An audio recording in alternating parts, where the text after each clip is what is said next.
Good evening students. आज का हमारा टॉपिक है कोरोजन। जिस वर्ड कोरोजन को हम लोग जानते हैं, इसकी उत्पत्ति लैटिन भाषा के एक शब्द से हुई है जिसे कोरोजनियम कहते हैं। इस कोरोजनियम शब्द का अर्थ होता है slow eating of the metal surface, यानी कि मेटल के सतह को, ऊपरी हिस्से को धीरे धीरे नष्ट कर देना, चाट लेना, समाप्त कर देना, इस शब्द का अर्थ है। और हम लोग आस पड़ोस में ये देखते हैं, ये घटनाएं बहुत ही कॉमन है। लोहे में जंग लग जाना, बोलते हैं ना हम लोग कि लोहा में जंग लग गया, कांटी खराब हो गया, गल गया। ये क्या है? It is a type of corrosion. वो हम लोग आगे डिस्कशन करेंगे इसके बारे में। तो चलिए हम लोग कोरोजन के डिफिनीशन को देखें। कोरोजन का डिफिनीशन है the process that changes the metals into more chemically stable compound like oxides, hydroxides, sulphides etc is known as corrosion. यानी डिफिनीशन कह रहा है कि जो मेटल्स ज्यादा रिएक्टिव है, कम स्टेबल है, वो अपने आसपास के इन्वायरमेंट में प्रेजेंट मैटर से, कंपाउंड से, एलिमेंट से रिएक्ट करते हैं और ज़्यादा स्टेबल बनने का प्रयास करते हैं, और इसी का रिजल्ट है कोरोजन। यही प्रोसेस कोरोजन कहलाता है, क्योंकि रिएक्टिव मेटल्स अपने आसपास में एटमॉस्फेयर में प्रेजेंट ऑक्सीजन के साथ जुड़ते हैं, वाटर के साथ जुड़ते हैं, सल्फर के साथ जुड़ते हैं, कार्बन डाइऑक्साइड के साथ जुड़ते हैं और मोर केमिकली स्टेबल हो जाते हैं। इसलिए यहाँ लिखा हुआ है कि ये जो मेटल्स होते हैं, ऑक्साइड्स बनाते हैं कोरोजन करके, हाइड्रोक्साइड्स बनाते हैं, सल्फाइड्स बनाते हैं, कार्बोनेट्स बनाते हैं। कार्बोनेट्स यहाँ नहीं दिया हुआ, लेकिन जान लीजिए कार्बोनेट्स भी बनाते हैं। मैं लिखने टाइम में मिस कर गया, इसलिए मैंने ETC डाल रखा है। आगे चलें, देख लीजिए यहाँ स्पष्ट दिया हुआ है कि rusting is very common example of corrosion in iron. यानी रस्टिंग किसका एग्जाम्पल है? कोरोजन का एग्जाम्पल है। आपने देखा होगा तांबे के बर्तन पर हरा कलर का परत बन जाता है, वो किसका कोरोजन हुआ? वो कॉपर का कोरोजन हुआ। अब इसका एग्जैक्ट मतलब समझने का प्रयास करें कि कोरोजन होता एग्जैक्टली क्या है। तो it is the irreversible disintegration, fragmentation, destruction of metals by chemical reaction with their environment. यानी ये एक ऐसा इरिवर्सिबल प्रोसेस है जो मेटल को नष्ट करना शुरू कर देता है, तो फिर दोबारा वो मेटल रिकवर नहीं किया जा सकता है। और ये मेटल जो नष्ट होना शुरू होता है, वो एक केमिकल रिएक्शन के कारण होता है, जो मेटल अपने आसपास के इन्वायरमेंट के कंपोनेंट के साथ रिएक्ट करके ही करता है।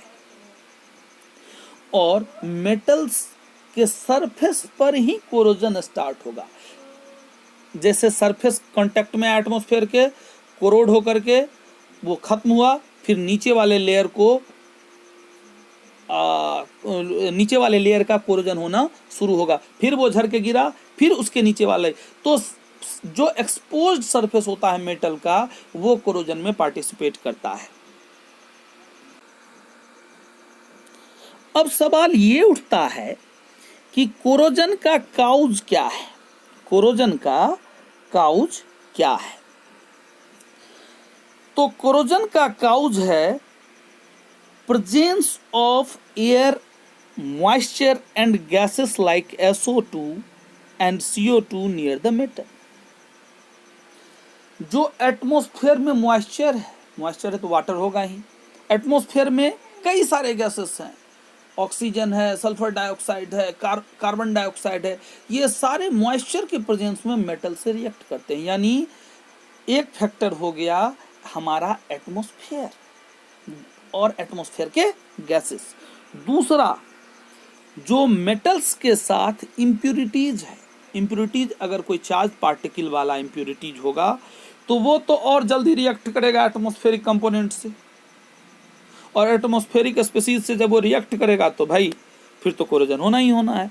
तो presence of impurities presence of salt like NaCl EtC act as catalyst to corrosion. देखिए स्पष्ट कर दिया है। अब उसके बाद आता है रिएक्टिविटी ऑफ मेटल्स। मेटल जितना ज़्यादा रिएक्टिव होगा उतना ज़्यादा कोरोजन होने का चांस होगा, लेस रिएक्टिव होगा कोरोजन के चांसेस कम होंगे। यहाँ पर दिया हुआ ये पॉइंट। अब आता है bacteria presents surrounding the metal. अब बैक्टीरिया के रहने से क्या होगा, ये जो बैक्टीरिया मेटल्स के आसपास रहते हैं वो क्या करते हैं, मेटल्स के आसपास ऑक्सीजन का कंसंट्रेशन बढ़ा देते हैं। एटमॉस्फेयर से मॉइस्चर मिल जाता है और मॉइस्चर के प्रेजेंस में आसानी से ऑक्सीजन जुड़ के या तो मेटल ऑक्साइड बना देता है या तो मेटल हाइड्रोक्साइड बना देता है। तो इस तरह से आपको काउजेज ऑफ कोरोजन भी समझ में आ गया होगा। आप लोग इसको कॉपी में जरूर नोट कर लीजिएगा। एग्जाम्पल हम लोग लास्ट में देख लेंगे।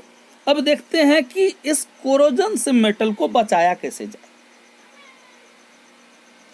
तो प्रिवेंशन है इसका कि मेटल के सरफेस के ऊपर या तो ग्रीस लगा दीजिए या वायल लगा दीजिए। उससे क्या होगा कि मेटल का सरफेस इन्वायरमेंट के डायरेक्ट कांटेक्ट में नहीं आ पाएगा, और डायरेक्ट कांटेक्ट में नहीं आएगा तो फिर वो कोरोजन नहीं कर पाएगा। इसलिए हम लोग मेटल के सरफेस के ऊपर ग्रीस या ऑयल लगाते हैं। दूसरा है गैल्वेनाइजेशन। गैल्वेनाइजेशन बहुत ही पॉपुलर प्रोसेस है कोरोजन से मेटल को बचाने के लिए, खास करके ये आयरन को बचाने के लिए इस्तेमाल किया जाता है।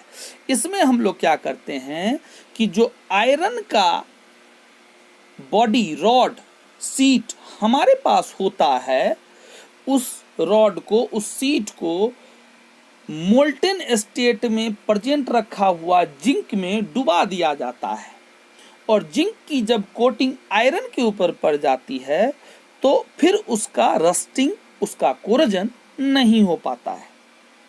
तीसरा है एल्वाइंग।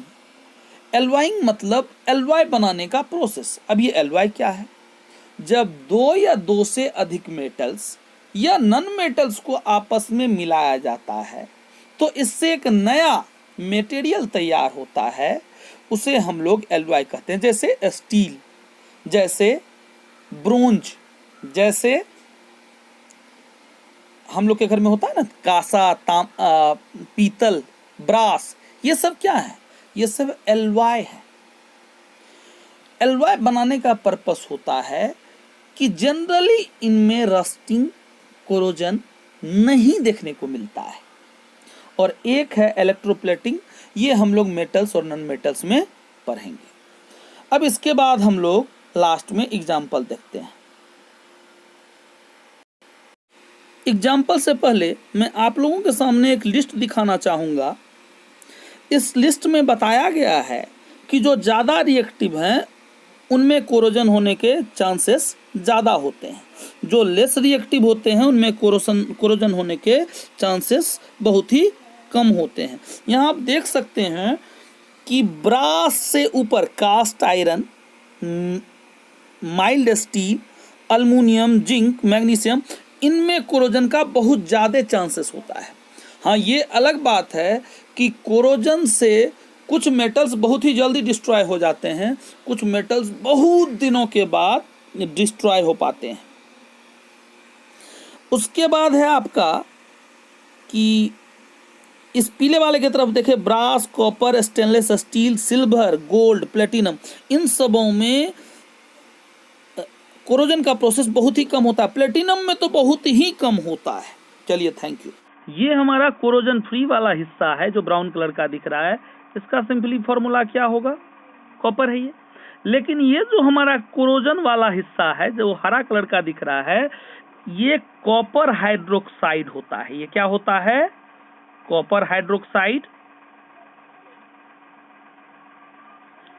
और साथ ही इस कॉपर हाइड्रोक्साइड के साथ कॉपर कार्बोनेट भी इसमें होता है, यानी वाटर और कार्बन डाइऑक्साइड के प्रेजेंस में रिएक्शन होने के कारण कॉपर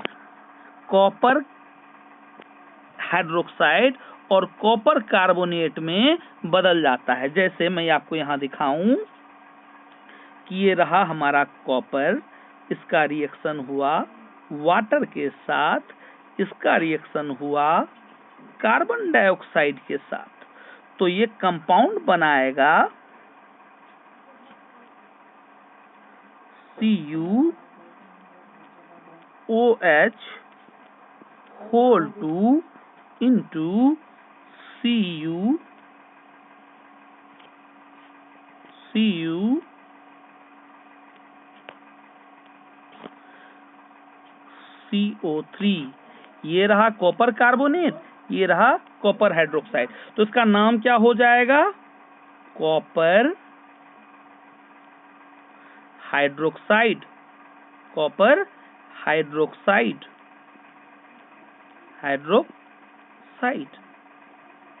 क्लियर?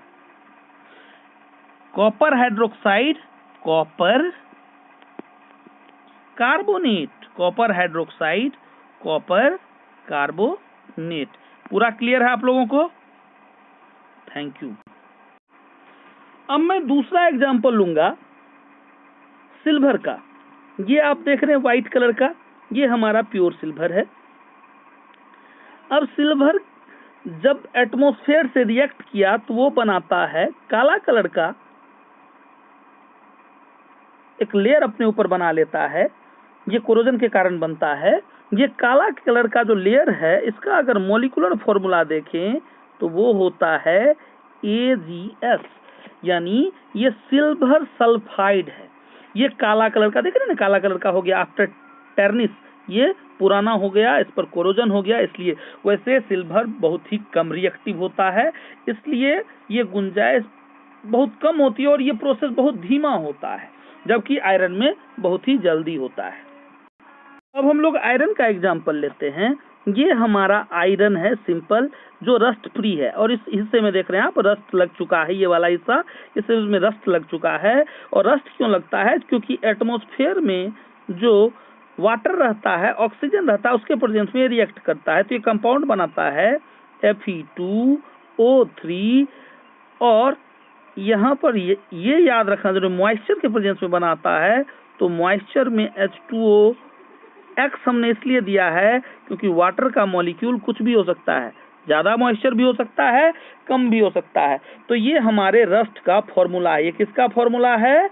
रस्ट का फॉर्मूला है Fe2O3 into XH2O। ये आपके एग्जाम्स में भी पूछा जा सकता है। Thank you.